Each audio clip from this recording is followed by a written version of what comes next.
सशक्तिकरण पई नुआ पदक्षेप नेइछंती मोहन सरकार। महिला को आर्थिक और सामाजिक दिगरे सशक्त करिबा पई ओडिशा सरकार खूब शीघ्र आरंभ करिबे आम सुवाहक योजना। ए योजना पूर्वतन बीजेडी सरकार स्कूटी योजनार एक परिवर्तित और उन्नत रूप।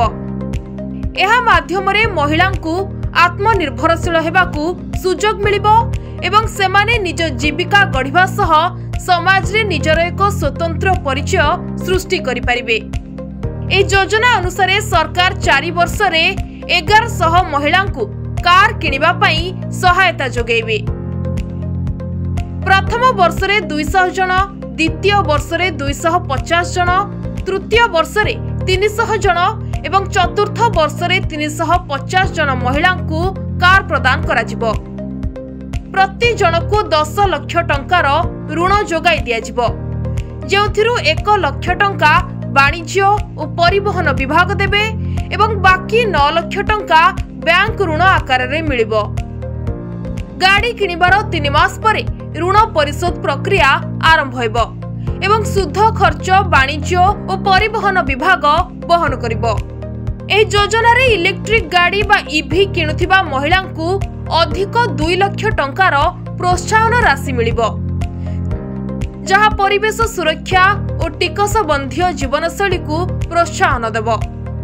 एहा सहित गाड़ी चालकों बीमा पई सरकार प्रति जन को 1000 टंका जोगाई देबे। ए योजना पई मोट 110 कोटी टंका खर्च हेबो। योजना रे 21 रु 40 वर्ष बयसर महिला माने अंश ग्रहण करि परिबे। सुभद्रा योजनार हिताधिकारी महिला स्वयं सहायक गोष्ठी, ओएसआरटीसी एवं क्रूट ड्राइवर मानकू एथिरे अग्राधिकार दिया जिवो। यह सुनिश्चित करिबो जे आर्थिक दृष्टिरु दुर्बल और परिश्रमी महिला माने एही सुजोगर लाभ उठाई परिबे।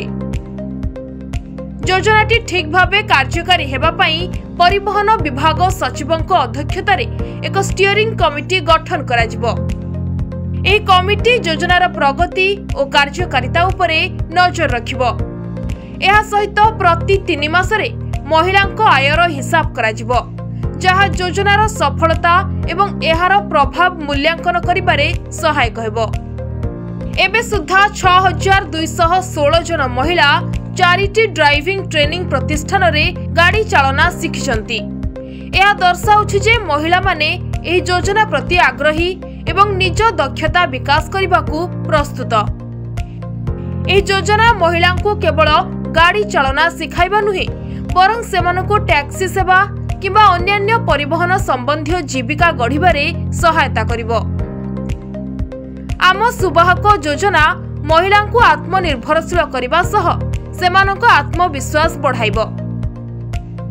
एहा माध्यमरे महिला माने निज परिवार और समाज पई एक उदाहरण हेबे। एही योजना ओडिसा रे महिला सशक्तिकरण रे एक नुआ अध्याय सृष्टि करिबो बोली आशा करा जाउछि।